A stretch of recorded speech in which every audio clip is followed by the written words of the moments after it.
नमस्ते दोस्तों, कैसे हैं आप सभी। आज से हम लोग एंशिएंट इंडिया की किताब को शुरू करेंगे जो कि लिखी गई है आर.एस. शर्मा सर के द्वारा। और इस किताब को मैं पूरा ख़त्म करूंगा, मतलब लाइन बाय लाइन ख़त्म करूंगा। और अगर आपके पास मान लो कि किताब नहीं है, आपने नहीं ख़रीदी हुई है, तो प्लीज़ परचेज़ कर लो, क्योंकि काफ़ी अच्छी बुक है ये यूपीएससी और स्टेट पीएससी के लिए। और जब आप ये पूरे वीडियोस देख लोगे, जब आप सारे वीडियोस देख लोगे आने वाले, तो काफ़ी अच्छे से ये जो किताब है कवर हो जाएगी। तो अब बिना किसी देरी के दोस्तों हम लोग शुरू करते हैं, आगे बढ़ते हैं और पहला चैप्टर देखते हैं जो कि है significance of ancient Indian history. और इसमें हम लोग जानेंगे reasons to study about ancient India, unity in diversity और relevance of the past to the present के बारे में।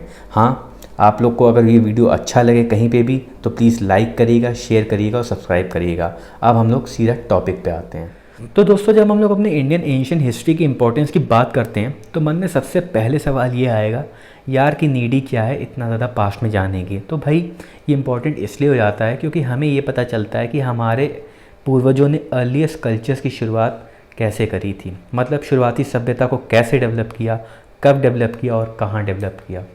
उसके साथ साथ हमें ये भी जानने को मिलता है कि कैसे एग्रीकल्चर एक्टिविटीज़ को शुरू किया गया और साथ साथ स्टॉक रेजिंग एक्टिविटीज़ को भी इन्वॉल्व किया गया इन अर्ली मेंस के द्वारा। क्योंकि ये जो स्टॉक रेजिंग एक्टिविटीज़ होती थी दोस्तों, इससे क्या होता था कि जैसे आप मान लो भेड़ बकरियां हैं, तो भेड़ बकरियों से ये लोग वूल एक्सट्रैक्ट करते थे ताकि ये लोग एक्सट्रीम वेदर सिचुएशंस में अपने आप को बचा सकें। और वहीं पे इन लाइफ स्टॉक्स की मदद से ये लोग खेत जोतने में भी बहुत ज़्यादा यूज़ किया करते थे इन लाइफ स्टॉक्स का। फिर इन लोगों ने कैसे नेचुरल रिसोर्सेज आपके हो गए, जैसे आप मान लो गोल्ड हो गया आपका, आप मान लो सिल्वर हो गया, आप मान लो स्टोन्स हो गए। तो गोल्ड सिल्वर आप जानते हो कहीं ना कहीं कि इनसे ज्वेलरीज डिराइव करी गई, बनाई गई, ज्वेलरीज बनी इससे। और सिल्वर से तो बहुत ज़्यादा कॉइन्स मिंट करे गए। फिर साथ ही साथ अगर आप बात करिए कि जो हो गए आपके स्टोन्स से बड़े बड़े स्कल्पचर्स बने, बड़ी बड़ी बिल्डिंग्स भी बनी। और फाइनली इन लोगों ने अपने लिए लाइवलीहुड का भी क्रिएशन करा ताकि ये लोग कुछ अर्न कर पाएँ। और साथ ही साथ इन लोगों ने अपने लिए अरेंज किया फूड, अपने लिए अरेंज किया शेल्टर, अपने लिए अरेंज किया ट्रांसपोर्टेशन। क्योंकि जो ट्रांसपोर्टेशन था, ट्रांसपोर्टेशन की नीड इन लोगों को इसलिए दिखी क्योंकि अगर इन लोगों को एक जगह से दूसरी जगह जाना है तो कोई ना कोई एक मीडियम तो होना ही चाहिए। तो इसके लिए यहाँ पे इन लोगों ने ट्रांसपोर्टेशन को भी एक तरीके से इंट्रोड्यूस किया। और फाइनली इन लोगों ने कैसे सीखा फार्मिंग करना, स्पिनिंग करना, वीविंग करना और मेटल वर्किंग भी करना। फिर धीरे धीरे इन लोगों ने क्या किया, फिर धीरे धीरे इन लोगों ने फॉरेस्ट को क्लियर करना शुरू किया। और फॉरेस्ट को जब क्लियर किया तो वहाँ पे इन लोगों ने बसाए गांव, विलेजेस सेटअप किए, विलेजेस फाउंड किए। और जैसे जैसे इन विलेजेस में आबादी बढ़ी और डेवलपमेंट आया, सिटीज़ का निर्माण होता हम लोग को दिखा। और फाइनली सिटीज़ जब और ज़्यादा ग्रो करी और ज़्यादा एक्सपैंड हुई तो बड़े बड़े किंगडम्स भी निकल के सामने आए।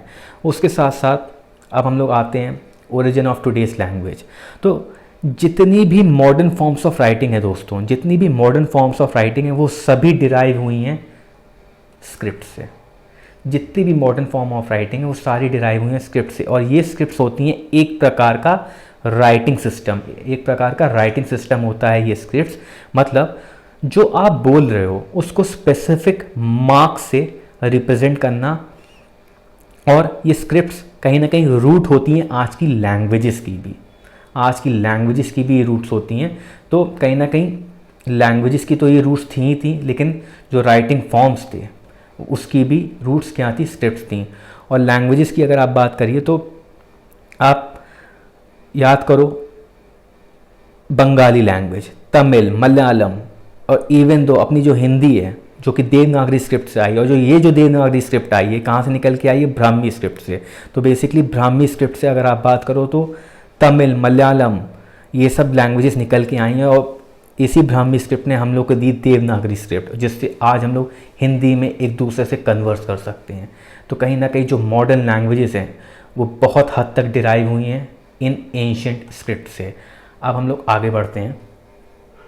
तो दोस्तों अब हम लोग बात कर लेते हैं यूनिटी इन डाइवर्सिटी की। तो कहीं ना कहीं जो हमारे अपने अर्ली इंडिया में काफ़ी सारी रेसेस और ट्राइब्स आपस में जब आके मिली, आपस में आके इंटरमिंगल हुई, जैसे कि प्री आर्यंस हो गए, जैसे कि इंडो आर्यंस हो गए, ग्रीक्स हो गए, सिंधियंस हो गए, हुनास हो गए, टर्क्स हो गए, ये सब ट्राइब्स जब आपस में आके मिली तो इन एथनिक ग्रुप्स ने इंडिया का जो सोशल सिस्टम है, आर्ट फॉर्म है, आर्किटेक्चर, लैंग्वेज, लिटरेचर, उन सब में कंट्रीब्यूट किया और फर्दर इसको इवॉल्व किया।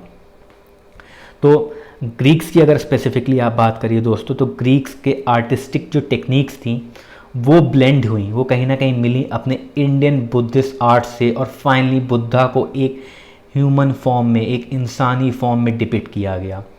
वहीं पे अगर आप टर्क्स की बात करें दोस्तों, टर्क्स ने जब एंट्री मारी इंडिया में तो इन्होंने इंडिया में पर्शियन लैंग्वेज को इंट्रोड्यूस किया। और ये जितने भी लोग थे, ये जितने भी कल्चरल एलिमेंट्स थे, जितने भी एथनिक ग्रुप्स थे, इनके जो कल्चरल एलिमेंट्स थे, कल्चरल कैरेक्टरिस्टिक्स थे, वो आपस में आके कोमिंगल करे, आपस में आके मिले।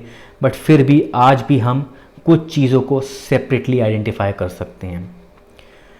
वहीं पे एंशिएंट इंडिया का एक रिमार्केबल फीचर है दोस्तों, जिसमें कल्चरल एलिमेंट्स इंडिया के हर एक पार्ट से, नॉर्थ, साउथ, वेस्ट, ईस्ट से निकला और आपस में फिर मिक्स हुआ, और कहीं ना कहीं कॉमन कल्चरल एलिमेंट्स जो आज हम लोग देख पाते हैं वो बिना इस मिक्सिंग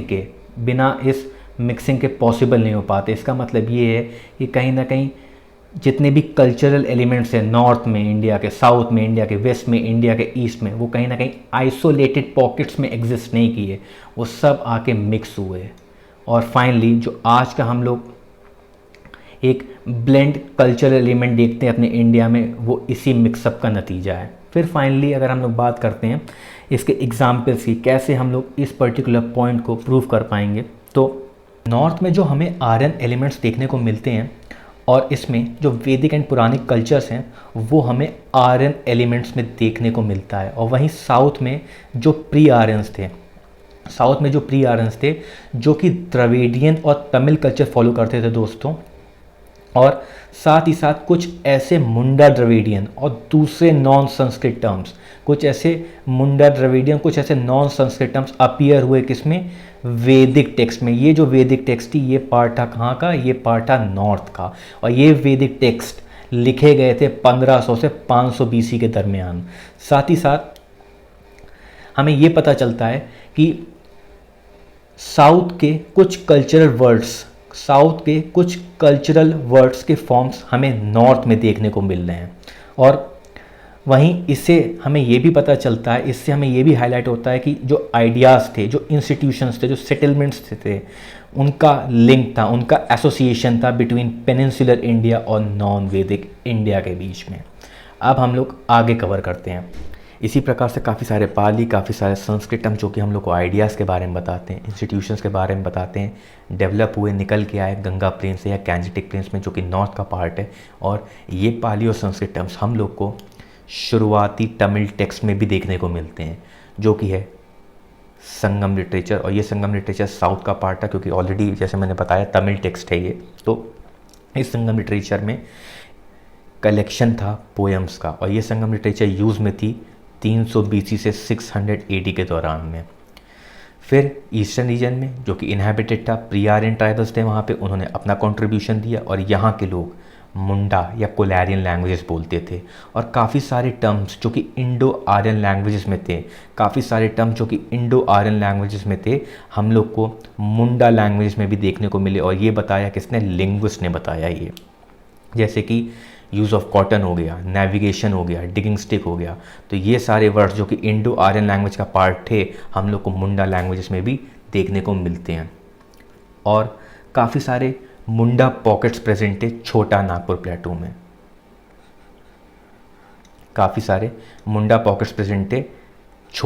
प्लेटू में। तो ये है छोटा नागपुर प्लेटू।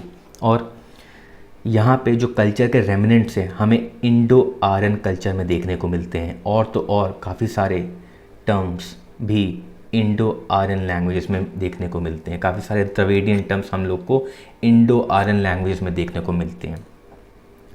फिर जो बदलाव है फोनेटिक्स में, वोकैबलरी में, वैदिक लैंग्वेज की, उस पर द्रविडियन लैंग्वेज का उतना ही इफेक्ट है जितना मुंडा लैंग्वेज का द्रविडियन पे या वैदिक लैंग्वेज का इन्फ्लुएंस द्रविडियन लैंग्वेज पे। तो मतलब ये सारी लैंग्वेज एक दूसरे से इन्फ्लुएंस्ड हैं और ये हमें बताता है कितना कल्चरल मिक्स प्रेजेंट था अपने इंडिया में और चीज़ें कहीं ना कहीं आइसोलेटेड पॉकेट्स में सिकुड़ के नहीं रह गई बल्कि आपस में आके इंटीग्रेट हुई। फिर India has been a land of several religion since ancient times. तो भाई जो हमारा अपना इंडिया है वो शुरुआती समय से, एंशिएंट समय से ही लैंड ऑफ डिफरेंट रिलीजन्स रहा है और आज भी हम ये चीज़ नोटिस कर पाते हैं कि कितने सारे रिलीजन्स हमारे इंडिया में एग्जिस्ट करते हैं और कुछ मेजर ओल्डेस्ट रिलीजन्स जैसे कि ब्राह्मणिज़्म या आप कह लो हिंदुज़म, फिर जैनिज़्म, बुद्धिज़्म, इन सभी धर्मों की बर्थ प्लेस दोस्तों हमारा अपना इंडिया ही रहा है। और ये सारे कल्चर्स और ये सारे धर्म आपस में मिक्स हुए, इंटरेक्ट करे, इवन दो कि जो कल्चरल वैल्यूज़ हैं, वे ऑफ वर्शिप हैं, वो अलग अलग थी बट फिर भी आपस में कनेक्शन बना। और तो और भारत में डिफरेंट लैंग्वेज, सोशल कस्टम्स जो प्रैक्टिस हुई हैं और आज भी होते आ रहे हैं दोस्तों, बट जो कोर फैब्रिक है उसमें यूनिटी मौजूद है। अपने इंडिया के कोर फैब्रिक में यूनिटी मौजूद है क्योंकि इन अ वे दोस्तों हम लोग एक कॉमन स्टाइल ऑफ लाइफ से या एक कॉमन जीवन शैली फॉलो करते हैं। फिर हमारे अपने इंडिया में जो यूनिटी का प्रमाण है इससे भी मिलता है कि जो हमारा इंडियन सब कॉन्टिनेंट है वो जियोग्राफिकली वेल डिफाइंड है, मतलब जो बाउंड्रीज़ हैं अपने इंडिया की वो बिल्कुल क्लियर हैं और ये जियोग्राफिकल बाउंड्रीज़ कल्चरली भी इंटीग्रेटेड हैं ये जियोग्राफिकल बाउंड्रीज़। फिर काफ़ी सारे states, languages, cultures, communities exist करे और इवेंचुअली लोगों ने अपनी खुद की पहचान टेरिटरी से एसोसिएट भी की और जो इंडिविजुअल स्टेट्स या टेरिटोरियल यूनिट्स थीं उनको हम लोग जनपदास के नाम से हम लोगों ने उनको जाना क्योंकि ये जो जनपदास हैं ये रिप्रेजेंट करते थे डिफरेंट ट्राइब्स को। ये जनपदास हम लोग को बताते थे डिफरेंट ट्राइब्स को। फिर the whole country was named after Aryavarta after the dominant cultural community called Aryans. तो जो हमारी पूरी कंट्री एज अ होल थी उसको आर्यवर्त के नाम से भी जाना गया और इस आर्यवर्त का मतलब है एक डोमिनेंट कल्चरल कम्युनिटी, जिनको हम आर्यंस कहते हैं। और ये आर्यवर्त वर्ड को हम जियोग्राफिकली भी डिफाइन करते हैं क्योंकि ये डिनोट करता है नॉर्दर्न और सेंट्रल इंडिया को। ये डिनोट करता है आर्यवर्त वर्ड नॉर्दर्न इंडिया को और सेंट्रल इंडिया को। साथ ही साथ ये आर्यवर्त वर्ड अपने इंडिया के ईस्ट कोस्ट से वेस्ट कोस्ट तक की एरिया भी डिनोट करता है। तो आप कहीं ना कहीं खुद देख सकते हो कि अपने में कितने बड़े इलाके को ये आर्यवर्त वर्ड सिग्निफाई कर रहा है। फिर the other name by which India was better known was Bharatvarsh और द लैंड ऑफ भारता। तो भैया हमारे इंडिया को एक दूसरे नाम से भी जाना जाता था जो कि था भारतवर्ष या आप कह लो लैंड ऑफ भारतास। और इसमें जो भारतास वर्ड है, ये भारतास वर्ड हम लोग को बताता है ट्राइब और फैमिली को। और ये जो भारत नाम है ये ऋग्वेद और महाभारत में भी हम लोग को देखने को मिलता है। उसके अलावा ये जो भारतवर्ष नाम है इसकी मौजूदगी हमको महाभारत और पोस्ट गुप्ता संस्कृत टेक्स्ट में भी देखने को मिलती है। ये जो भारतवर्ष नाम है इसकी जो अकरेंस है, इसकी जो मौजूदगी है हम लोग को महाभारत और पोस्ट गुप्ता संस्कृत टेक्स्ट में भी देखने को मिलती है। और तो और ये जो भारतवर्ष नाम है out of 9 divisions of earth में से एक डिवीजन ऑफ अर्थ को बताता है। और ये भारतवर्ष वैसे तो पूरे वर्ल्ड को डिनोट करता है बट पर्टिकुलरली लैंड, ज़मीन जो कि साउथ है हिमालयाज से, उसको भारतवर्ष बोला गया है। जो लैंड साउथ है हिमालय से उसको भारतवर्ष बोला गया है। और पोस्ट गुप्ता पीरियड में ये वर्ड डिनोट करता है अपने इंडिया को। फिर जो टर्म भारतीय है वो पोस्ट गुप्ता पीरियड में देखने को मिला और ये उन लोगों के लिए है जो कि इंडिया में रहने वाले लोग हैं, यानी कि इंडिया के इनहैबिटेंट्स हैं। अब जो दोस्तों हिंदू वर्ड ओरिजिन में आया, हिंदू वर्ड जो निकल के आया हम लोग को देखने को मिला ईरानियन इंस्क्रिप्शंस में, क्योंकि हिंदू वर्ड इंस्क्राइब्ड था ईरानियन इंस्क्रिप्शंस में 5th टू 6 सेंचुरी बीसी के दौरान। और ये हिंदू वर्ड की असल एग्जिस्टेंस संस्कृत वर्ड सिंधु से आई है। ये हिंदू वर्ड की असल एग्जिस्टेंस संस्कृत वर्ड सिंधु से आई है, जिसका मतलब होता है रिवर। और जो पर्शियंस थे दोस्तों, उनका एक प्रकार से इंटरेक्शन था इंडस वैली के लोगों से। तो पर्शियंस थे इन इंडस वैली सिविलाइजेशन में रहने वाले लोगों को हिंदू नाम से जानना, हिंदू नाम से एड्रेस करना शुरू कर दिया। और इसी वजह से ये जो हिंदू वर्ड है हमें सबसे पहले देखने को मिला ईरानियन इंस्क्रिप्शंस में। और शुरुआती स्टेज में, अर्लियर स्टेज में, ये हिंदू वर्ड हम लोग को सिग्निफाई करता है एक टेरिटोरियल यूनिट, ना कि कोई रिलीजन, ना कि कोई कम्युनिटी। फिर एंशिएंट पोएट्स, फिलोसफर्स और जो राइटर्स थे, उन्होंने इंडिया को एज एन इंटीग्रेटेड यूनिट की तरीके देखा। और उन्होंने बताया कि जो लैंड स्ट्रेच करती है हिमालय के पर्वत से, जो लैंड स्ट्रेच करती है हिमालय के पर्वत से समुद्र तक, या आप कह लो सीज तक, ये एक प्रॉपर डोमेन है। मतलब अगर इस लैंड पे किसी का कंट्रोल है तो चारों कॉन्टिनेंट्स पे उसका कंट्रोल है। और वो रूलर की पॉलिटिकल पोजीशन सबसे हाईएस्ट है या आपको यूनिवर्सल मोनार्क है। और जिन रूलर्स का कंट्रोल है हिमालय से केप ऑफ कॉमोरिन तक, हिमालय से केप ऑफ कॉमोरिन तक साउथ में, और ब्रह्मपुत्र वैली जो कि है आपकी ईस्ट में, to the land beyond Indus, to the land beyond Indus west में। इन रूलर्स को पूरे यूनिवर्स में, पूरे विश्व में प्रेस किया जाता है और इनको कहा जाता है चक्रवर्तीज। और इस प्रकार का जो स्ट्रॉन्ग पॉलिटिकल होल्ड है, एक स्ट्रॉन्ग पॉलिटिकल यूनिटी हमारे अपने एंशिएंट टाइम्स में हम लोग को केवल 2 बार विटनेस करने को मिली। एक तो 3rd सेंचुरी बीसी में, जहाँ पे एम्परर अशोका ने अपना पूरा राज्य होल ऑफ इंडिया में फैलाया, एक्सेप्ट बिल्कुल ही साउथ वाला पार्ट अपने इंडिया का। तो आप इस मैप में देखो, पूरे इंडिया में लगभग इनकी एम्पायर फैली हुई है। और सिर्फ जो पार्ट छूटा हुआ है वो छूटा हुआ है जो बिल्कुल ही साउथ वाला पार्ट है अपने इंडिया का। और यहाँ तक कि जो इनकी एम्पायर थी, जो करंट डे आपका पाकिस्तान है, अफ़गानिस्तान है और ईरान का जो काफ़ी एरिया है, अशोकन एम्पायर के अंडर में रहा। तो मतलब आज के करंट डे इंडिया से भी बड़े इलाके में अशोकन एम्पायर एग्जिस्ट करती थी। फिर जो इंस्क्रिप्शंस बनवाई गई थी अशोका के रेजीम में, वो इंडिया, पाकिस्तान और यहाँ तक कि अफ़गानिस्तान में भी देखने को मिली, क्योंकि मिलेगी कहीं ना कहीं इनका जो रूल था, इनका जो एम्पायर था, वो इतने बड़े एरिया में एग्जिस्ट करता था। और एक बार फिर से एक प्रॉपर अथॉरिटी, एक प्रॉपर कंट्रोल इंडिया में निकल के आया 4th सेंचुरी एडी के दौरान पे समुद्रगुप्त जब थे। तो समुद्रगुप्त ने गंगा से शुरू होके तमिल के बॉर्डर्स तक अपने रेजीम को, अपनी एम्पायर को स्ट्रेच किया। फिर नॉर्थ इंडिया में 7th सेंचुरी के दौरान चालुक्य किंग पुलकेशन II ने हर्षवर्धन को पराजित किया, जहाँ पे हर्षवर्धन का नॉर्थ इंडिया में कंट्रोल था और इनको lord of the whole north of India कहा जाता था।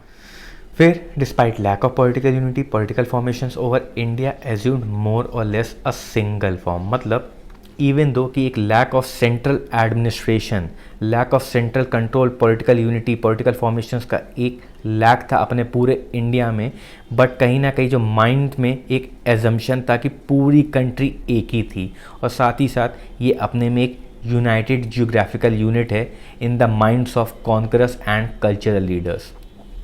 फिर पॉइंट 2 में हमें बताया गया है कि जो अपने इंडिया की यूनिटी है, वो जो बाहर से लोग आए, जो फॉरेनर्स आए, उन्होंने भी इस यूनिटी को रिकॉग्नाइज़ किया। अब यहाँ पे भी वही बात जो कि हम लोगों ने ऑलरेडी डिस्कस करी हुई है हिंद और हिंदू वर्ड पे, कि जो हिंद और हिंदू वर्ड है ये निकल के आया संस्कृत टर्म सिंधु से। वैसे ही जो अपनी कंट्री है उसका नाम पड़ा इंडिया, और जो इंडिया नाम था वो ग्रीक टर्म से काफ़ी ज़्यादा क्लोज था। असल में ये जो इंडिया वर्ड निकल के आया दोस्तों, इंडिया वर्ड का जो एग्जिस्टेंस हुआ वो ऐसे हुआ कि जब ग्रीक और ईरानियन नॉर्थ वेस्ट से आए, उन्होंने इंडस को हिंदोस या आप बोलो इंडोस प्रोनाउंस किया, और जो लैंड इंडस रिवर के ईस्ट में लाई करी, जो लैंड इंडस रिवर के ईस्ट में लाई करी, उसका नाम पड़ गया अपना इंडिया। और साथ ही साथ दोस्तों इंडिया को पर्शियन और अरेबिक भाषा में हिंद के नाम से जाना गया। और जो पोस्ट कुषाण पीरियड है, पोस्ट कुषाण टाइम्स है, वहाँ पे जो ईरानियन रूलर्स थे, जब उन्होंने कॉन्कर किया सिंध का एरिया, तो नाम दिया इंडिया को हिंदुस्तान। फिर लगातार एफर्ट्स भी हम लोग को देखने को मिलते हैं जहाँ पे लैंग्वेज के बेसिस पे, जहाँ पे कल्चर के बेसिस पे इंडिया को यूनाइट किया गया। और 3rd सेंचुरी में दोस्तों प्राकृत ने सर्व किया एज लिंग्वा फ्रैंका इंडिया के एक बहुत बड़े पार्ट में, इंडिया के एक मेजर पार्ट में। और इस लिंग्वा फ्रैंका का मतलब होता है कि एक ऐसी लैंग्वेज जो कि एज अ लिंक लैंग्वेज, या आप कह लो एज अ ब्रिज लैंग्वेज ही तरीके काम करती है उन लोगों के बीच में जिनकी नेटिव लैंग्वेज आपस में सिमिलर नहीं है। जैसे कि आज के केस में अगर आप बात करो तो लिंग्वा फ्रैंका को आप कह सकते हो कि भाई आज के केस में जो लिंग्वा फ्रैंका है वो है इंग्लिश। और यहाँ तक कि दोस्तों जो अशोका के इंस्क्रिप्शंस थे वो प्राकृत भाषा में लिखे गए और इसमें इस्तेमाल की गई ब्राह्मी स्क्रिप्ट। फिर बाद में संस्कृत ने भी लिंक लैंग्वेज की तरीके काम किया और इंडिया के जो दूर दराज वाले इलाके, इंडिया का जो रिमोटेस्ट पार्ट है, वहाँ पे संस्कृत ने एज अ स्टेट लैंग्वेज ही तरीके काम किया। सिमिलरली ये हमें 4वीं शताब्दी तक गुप्ता पीरियड में भी नोटिस करने को मिला, इवन दो कि काफ़ी सारे छोटे छोटे स्टेट्स पोस्ट गुप्ता पीरियड में निकले और जो ऑफिशियल डॉक्यूमेंट्स थे वो थे संस्कृत में लिखे हुए। ऑफिशियल डॉक्यूमेंट्स जो थे वो लिखे हुए थे संस्कृत में। तो भैया ये जो संस्कृत भाषा थी वो गुप्ता पीरियड में दोस्तों काफ़ी ज़्यादा ग्रो करी और यहाँ तक कि जो कोर्ट लैंग्वेज थी संस्कृत गुप्ता पीरियड में एक कोर्ट लैंग्वेज की तरीके भी रिकॉग्नाइज करी गई थी। और एक दूसरा फैक्ट दोस्तों हम लोग को देखने को मिला जो कि था एंशंट एपिक्स जैसे कि रामायण और महाभारत पे, कि ये उतनी ही डिवोशन या आप कह लो उतनी शिद्दत से पढ़े गए तमिल एरियाज़ में जितना कि ये बनारस और टक्सिला में पढ़े गए थे बुद्धिजीवियों द्वारा। और शुरू में तो ये एंशंट एपिक्स लिखे गए थे संस्कृत में, पर फिर जो डिफरेंट वर्सेस इनके बाद में प्रोड्यूस हुए और अपनी लैंग्वेजेस में ये जो डिफरेंट वर्जन है वो प्रोड्यूस होकर लोगों के सामने आए। पर जो कॉमनैलिटी का एलिमेंट था दोस्तों वो एग्जिस्ट हुआ इवन दो कि किसी भी फॉर्म में इंडियन कल्चर, वैल्यूज़ और आइडियाज़ प्रेजेंट किए गए। मतलब जो सब्सटेंस था, जो को सब्सटेंस था वो पूरे इंडिया में सिमिलर ही रहा। और इंडियन हिस्ट्री में जो अनयूजुअल या आप कहो पेक्यूलियर सोशल सिस्टम सामने निकल के आया हमारे, इसलिए भी हमें अपनी हिस्ट्री को जानना चाहिए। अब दोस्तों हम लोग यहाँ पे जानेंगे relevance of the past to the present के बारे में। इस पर्टिकुलर पार्ट का हम लोग एक ओवरव्यू भी ले सकते हैं और जो सबसे पहला पॉइंट है हम लोग को बता रहा है कि जो स्टडी ऑफ इंडियाज़ पास्ट है वो assume special significance in the context of the problems we currently face. तो दोस्तों जो अब हमारा इंडिया है, जो इंडिया का पास्ट है, जब हम लोग उसको जानते हैं, उसको समझते हैं, तो उससे हमें अपने आज के इंडिया में जो प्रॉब्लम सामने देखने को मिलती है वो समझने में और कहीं ना कहीं उसे सॉल्व करने में जो हमारा पास्ट है काफ़ी सिग्निफिकेंट हो जाता है। उसके साथ साथ कुछ लोग का ये मानना है कि जो अपनी पुरानी सभ्यता है और जो सिविलाइजेशन का रिवाइवल है वो फिर से होना चाहिए। पर इनमें से कुछ लोग ऐसे भी हैं जो कि मानते हैं भैया जो हमारा इंडिया का एंशिएंट पास्ट है वो काफ़ी ज़्यादा ग्लोरी से भरा हुआ है। तो कहीं ना कहीं आप भी जानते हो, हम लोग भी जानते हैं, जो कि हम लोग इस हिस्ट्री को अच्छे से जान रहे हैं, पढ़ रहे हैं, तो जो हमारा इंडिया का एंशिएंट पास्ट है वो कहीं ना कहीं पूरी तरीके से ग्लोरी से नहीं भरा हुआ है। कुछ ऐसे ब्लॉट्स हैं अपनी हिस्ट्री में जो कि इतने ज़्यादा अच्छे नहीं हैं। और वहीं पे ये जो लोग कहते हैं कि जो भैया हमारा पास्ट है ग्लोरी से भरा हुआ है, शायद भावनाओं में इन्फ्लुएंस हो जाते हैं। इनको इससे मतलब नहीं होता कि जो हमारी एंशिएंट हेरिटेज है, एंशिएंट आर्किटेक्चर है, इसको प्रिजर्व करना चाहिए, बल्कि जो सोसाइटी का पुराना पैटर्न है, पुराना कल्चर है, वो आज के समय में फिर से वापस आ जाए। बट ये जो डिमांड्स है इनकी आज के समय में, आप भी जानते हो कि जो ये डिमांड्स हैं इनकी, जो पुराना कल्चर आ जाए, पुराना सोसाइटी का पैटर्न वापस आ जाए, वो ऑलमोस्ट इम्पॉसिबल है मीट आउट होने के लिए। क्योंकि भले ही इंडियंस ने काफ़ी कुछ अचीव किया हो डिफरेंट फील्ड्स में, मेडिकल में या टेक्नोलॉजी में, लेकिन ये एडवांसमेंट्स काफ़ी नहीं है अकेले आज की जो मॉडर्न साइंसेस है या टेक्नोलॉजी है उसके अगेंस्ट। इसके अलावा ये हम जानते हैं कि जो एंशिएंट इंडिया है, एंशिएंट इंडिया की जो सोसाइटी थी उसमें काफ़ी ज़्यादा ग्रॉस सोशल इनजस्टिस प्रेवलेंट है दोस्तों। जैसे कि अनटचेबिलिटी जो कि लोअर ऑर्डर ऑफ सोसाइटी में सबसे ज़्यादा मौजूद थी, स्पेशली शूद्रास के अगेंस्ट और अनटचेबल्स के अगेंस्ट। और इसकी वजह से जो लोअर ऑर्डर था उनको डिसेबिलिटीज़ फेस करने को मिली। जैसे कि आप बात कर लो रिलीजियस बेसिस पे, इकोनॉमिक्स बेसिस पे। और भैया इन लोगों को तो अपनी खुद की ज़मीन होल्ड करने के लिए भी कहीं ना कहीं जो इनको राइट था वो इनके पास नहीं था। और अगर आप इनकी हिस्ट्री को डिटेल में पढ़ोगे तो आप कहीं ना कहीं दोस्तों खुद शौक हो जाओगे कि क्या हालात रहे पुराने समय में। इसके साथ साथ जो लॉस, कस्टम्स, ये सब वुमेन के अगेंस्ट थे और मेन के फेवर में। इसीलिए जो वुमेन्स हैं उनको काफ़ी ज़्यादा दबाया गया था। और अगर हम अपने एंशिएंट वे ऑफ लाइफ को रिस्टोर करते हैं तो ये जो पुरानी कुरीतियाँ हैं वो फिर से दोस्तों हम लोगों को वापस देखने को मिलेंगी और कहीं ना कहीं बहुत ज़्यादा स्ट्रेंथन फॉर्म में हम लोग को देखने को मिलेंगी। और तो और जो हमारे एंशंट की सक्सेस थी against nature and human factors, confidence तो देती है और होप भी देती है, बट अगर हम अपने पास्ट को फिर से आज वापस लाएंगे दोस्तों और कंटिन्यू करेंगे तो सोशल इनइक्वालिटीज़ भी कंटिन्यू होंगी, जिसने इंडिया को पहले से सोशली प्लेग किया हुआ था। और इसीलिए हमारा जो एंशंट पास्ट है वो कहीं ना कहीं इम्पॉर्टेंट हो जाता है समझने के लिए कि आखिर हमारा पास्ट क्या बताता है, क्योंकि चीज़ों को बैलेंस करना दोस्तों बहुत इंपॉर्टेंट है। और आज भी काफ़ी सर्वाइवर्स हैं एंशंट से, मिडीवल से, मॉडर्न से, जो कि प्रेजेंट हैं, और साथ में जो ओल्ड नॉर्म्स है, सोशल वैल्यूज़ हैं, कस्टम्स हैं, रिचुअलिस्टिक प्रैक्टिसेस हैं, बेकार की या बोलो दकियानूसी, आज भी लोगों के दिमाग में है। और ये माइंडसेट जो है दोस्तों, ये सिर्फ उनके खुद के डेवलपमेंट को नहीं बल्कि अपने देश की जो प्रोग्रेस है उसको भी रोक रहा है। इसीलिए इंडिया को अगर डेवलपमेंट करना है तेज़ी से और डेमोक्रेटिक इंटीग्रेशन करना है तो ये कास्ट सिस्टम और सेक्टनिज़म या आप बोलो सांप्रदायिकता को एंड करना ही होगा। हालांकि वुमेंस को दोस्तों वोटिंग राइट्स दिए गए हैं, बट जो वुमेंस को दबाया गया है इसकी वजह से जो रोल है उनको सोसाइटी में प्ले कर जो उनको रोल सोसाइटी में प्ले करना था वो कहीं ना कहीं पूरी तरीके से वो रोल अपना प्ले नहीं कर पाई हैं। और ये सेम चीज़ हमें लोअर ऑर्डर पे भी देखने को मिलती है। और जब हम इंडिया के एंशंट पास्ट को पढ़ते हैं तब हमें बेटर आइडिया हो पाता है कि ये जो प्रेजुडिसेस हैं इनको जानने में और इसका जो ट्रू नेचर है, अपने पास का जो ट्रू नेचर वो समझने में हमारा जो एंशंट इंडियन हिस्ट्री है वो काफ़ी ज़्यादा इम्पॉर्टेंट हो जाती है। और आज जो ऑब्स्टिकल्स हम लोग फेस कर रहे हैं, जो आज हम लोग ऑब्स्टिकल फेस कर रहे हैं इंडिया की प्रोग्रेस में, कहीं ना कहीं उसको बेटर समझने में भी ये इंडियन एंशंट हिस्ट्री इंपॉर्टेंट हो जाती है। फ़िलहाल यहाँ पे अब आपका ये चैप्टर ख़त्म होता है। तो अगर आपको वीडियो अच्छा लगा तो प्लीज़ लाइक करिएगा, शेयर करिएगा और भाई साहब ये कर दीजिएगा सब्सक्राइब। Thank you.